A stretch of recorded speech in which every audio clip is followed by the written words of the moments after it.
ଲଗାଣ ବର୍ଷାରେ ବୁଡ଼ିଲା ପୁନେ ବିମାନ ବନ୍ଦର। ଯାତ୍ରୀ ହେଉଛନ୍ତି ହନ୍ତସନ୍ତ। ପୁନେରେ 1 ଘଣ୍ଟା ଧରି ଲାଗି ରହିଛି ବର୍ଷା। ଅଦିନିଆ ବର୍ଷାରେ ପ୍ରଭାବିତ ହୋଇଛି ଅନ୍ତର୍ଜାତୀୟ ବିମାନ ବନ୍ଦର, ଯାହାଫଳରେ ବିମାନ ବନ୍ଦର ଏକ୍ସିଟ୍ ଦ୍ୱାର ସାମ୍ନାରେ ପାଣି ଜମି ରହିଛି। ତେଣୁ ଯାତ୍ରୀମାନେ ସମସ୍ୟାର ସମ୍ମୁଖୀନ ହେଉଛନ୍ତି। ଅଦିନିଆ ବର୍ଷାରେ ଯଦି ଏପରି ପରିସ୍ଥିତି ସୃଷ୍ଟି ହେଉଛି, ତେବେ ମୌସୁମୀ ଆସିଲେ କ'ଣ ହେବ, ସେ ନେଇ ପ୍ରଶ୍ନ ଉଠୁଛି। ସୂଚନା ଅନୁଯାୟୀ ପୁନେରେ ଲଗାଣ ବର୍ଷା ଯୋଗୁଁ ପରିସ୍ଥିତି ଖରାପ ହୋଇ ରହିଛି। ମାତ୍ର 1 ଘଣ୍ଟାର ବର୍ଷାରେ ପୁନେର ଅନ୍ତର୍ଜାତୀୟ ବିମାନ ବନ୍ଦରରେ ସମସ୍ୟା ସୃଷ୍ଟି ହୋଇଛି। ଏପରି ପରିସ୍ଥିତି सोमवार राति प्राय 9:45 आरंभ हुई 1 घंटा पर्यंत वर्षा लगी रही।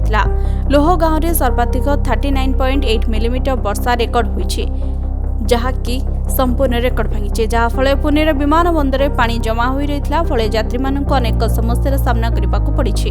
पाणीपाग विभाग सूचना अनुसार प्रति घंटाए 30 ରୁ 40 किलोमीटर पवन वर्षा लगी रही संभावना रही। एपरी स्थित में आज लगातार वर्षा होबार सूचना देते। मे 21 ରୁ मे 25 अपराह्न संध्या पर्यंत मध्यम धरण वर्षा होबार संभावना रही। Bureau report, news alert 24x7।